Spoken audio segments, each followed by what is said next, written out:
Hey everybody in social media, it's Lisa Katara. Hello. Coming at you today because I logged onto Twitter and once again I saw yet another trending hashtag about how awful Hollywood actors are, how snobbish, how entitled, how privileged we are, that we should just shut up and do our damn jobs, yada yada yada yada. And you're not necessarily wrong. It's a strong opinion, but you're also incredibly, incredibly wrong because what everyone keeps talking about when they say the actors is the celebrities, the A-listers, the name talent whose faces you recognize.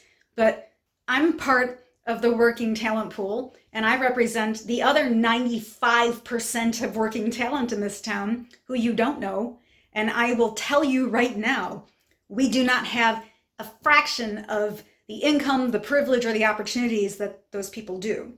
So think about that when you bash the actors, maybe be a little more specific.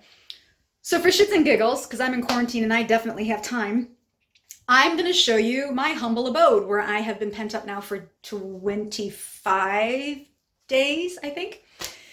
And first of all, it'll be fun to show you because I'm an artist, like a artist. I am a photographer and I do interior decorations. So my place is a little special in that I've made it very beautiful physically. But it's a shitty apartment. So I'm standing in my kitchen of my studio apartment. I'm gonna flip this around right now. And that's the first thing. This is my map. I love to travel. This is a theme for my apartment, and it's a little understated, but a theme nonetheless. And these are places that I've worked my ass off to go visit. And part of the way I was able to afford them was by bartering my photography to the hotels and restaurants that I patroned. And there's some of my photography on the wall in the kitchen. That's right, my kitchen's not really a kitchen. That's where my printer is and my office supplies to some degree. If I come over here, I can show you my self-tape station for my auditions is on the same wall. I just pull that curtain across and tape right here where the light comes through. This is actually the only room in this apartment, the studio apartment, that does get any light. And it's a kitchen, so for me it's too big because I can't cook. Why can't I cook? That stove has no ventilation. None. So the heat builds up, and this is a very old place. In fact, I can't even open the window because I'm on a first floor and people walk by all day and stuff comes in the window. So with Corona, I'm just not taking a risk. But large kitchen, you see all the cabinet doors are open? The cabinet doors are open because, not that I'm lazy, the management company thinks that that's an acceptable paint job right there. They basically closed all of the cabinet doors when they were wet, and now the paint has transferred on every single cabinet. It is the shitty, cheap paint job for this lovely studio apartment, which has no stove, no ability to cook. Coming out into the main living area. Now all of the lights are on, so it seems like there's light in here, but this is a cave, a total cave with no natural light whatsoever at any time of the day. It's my office. I am an organizational wizard. I used to do organization for corporations and heads back in New York when I was there. And I am a little obsessive compulsive, but listen, every single thing that I own is either thrift store or discount place like Home Goods or Ross, even TJ Maxx, Marshalls. I know how to find a bargain and keep all of my costs way, way low and still make things organized and hopefully beautiful. Little travel right there. Boom, boom, boom. And here is the entire world I exist in so far for 25 days straight. I got another photography wall over here. If you have some awards, covers of books that I've done. I do love taking pictures. Some storage there. This unit had zero storage. There's one closet and it's tiny. IKEA, baby. IKEA is wonderful for storage on a dime, let me tell you. And I pretty much fit everything in there, and I mean everything. And then I went to Lowe's and I had some woodcut to put on the top to kind of bring some character, some interest into the room. This I love. I think I got all these things from either Ross, from TJ Maxx Corporation, Home Goods Corporation, and then these beautiful pompous bulbs from my girlfriend's garden. She was kind to give them to me. I love industrial, country and industrial together for some reason. And this gorgeous mirror. Love, love, love. Cheap, cheap, cheap. All discounted. Got some of my own photography here and some other artists. Ah, I love artists. Yo, if you're an artist, please post something and tag me on it. I want to see your work. I want to read your book. I want to read your poetry. I want to know about you. Graphic design, whatever you do, I want to know. I love artists. Then I got this corner over here. Got some more storage from some thrift stores. I refurbished that top box I got for super cheap and then painted it and decoupaged it and made it useful. My industrial chairs that I love. Love, love, love. TJ Maxx discount. Cheap, cheap, cheap. And then the two pillows are actually professional artists, graffiti artists. I took photos of their work off of walls in, I think this one is Paris and this one is Italy. Or I might have that backward. No, that's right. And I had their work from my photography printed onto fabric and then made them into pillows. So a little bit of color in here. For the most part, I kept it super neutral because a tiny space can get overwhelming with too much color. But what I did instead was I added texture, like the texture in the pampas grass and the mirror, and especially on the bed. Got tons of texture going on here. Super, super soft. Interest, fabric interest right there in the pillow. This is all TJ Maxx Corporation, Home Goods Corporation. These pretty puppies are awesome. I paid $1 for that one. I paid $20 for that one. They store all of my sewing equipment, all of my sewing stuff. And the beautiful Indian beaded medallions I got for super cheap. I think these were like $10 a piece. Put them on the wall. And the one seemingly narcissistic piece in my room is this one, which yes, it is my face. But what excites me about it isn't that it's my face, it's that this is one of the first pieces that I sold when I became a somewhat professional photographer. And the story behind it and the journey to getting there is something I'm proud of.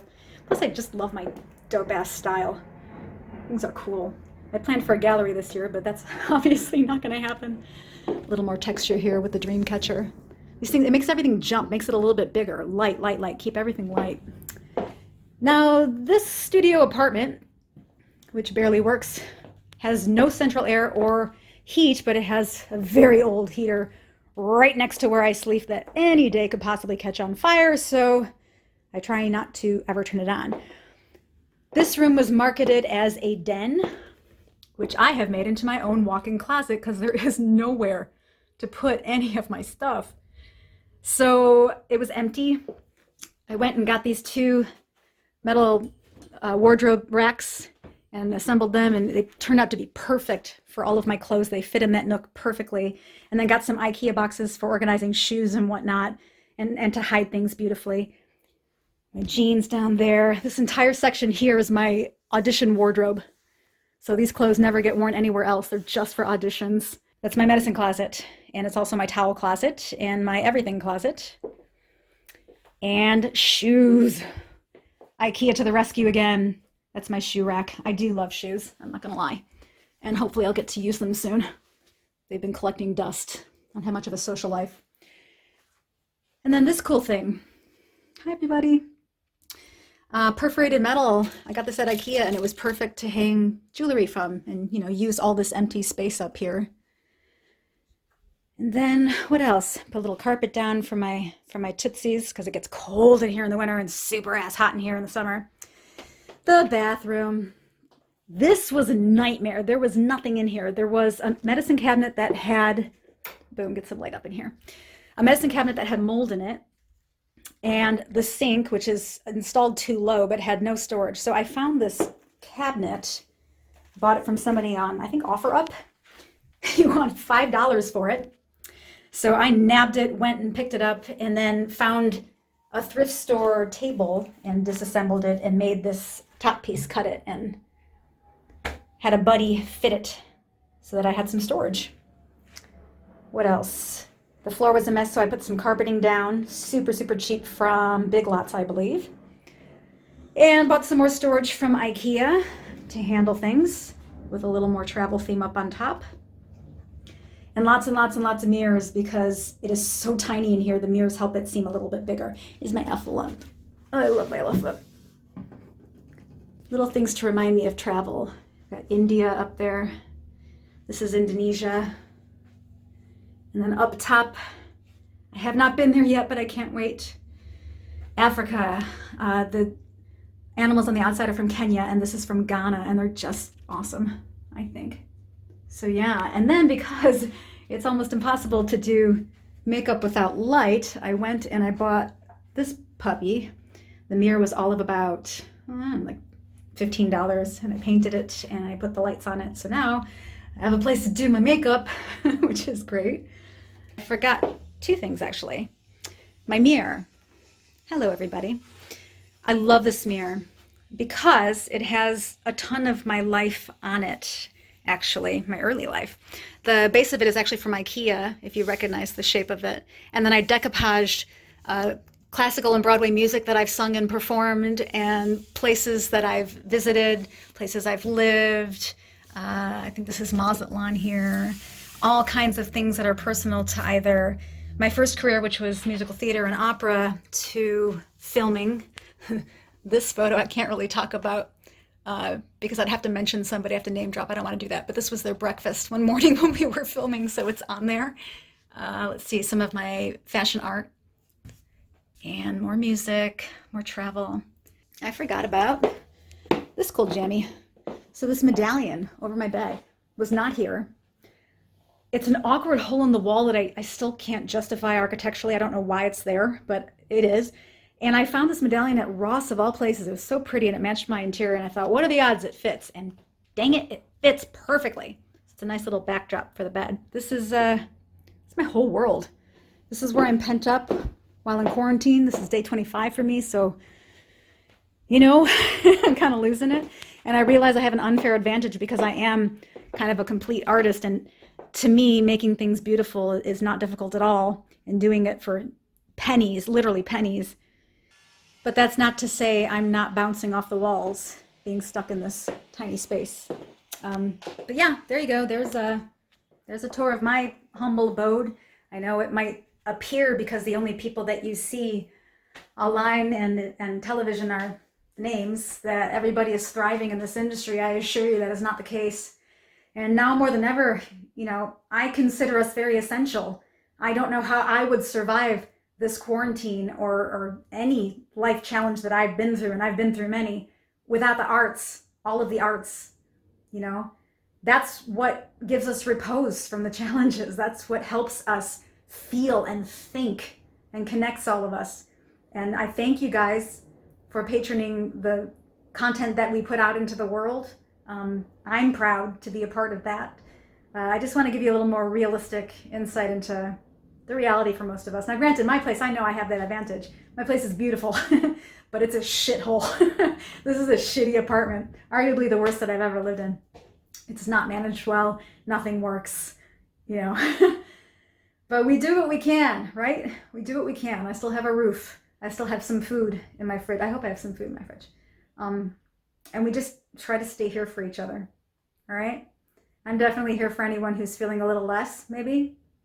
And I'm sending you guys all love. I hope that you're safe, that you're well, that you have what you need. And I especially hope that you have loved ones, friends that you are either with or can be connected to help you through this difficult time. Thanks for putting up with me. Lots of love, everyone.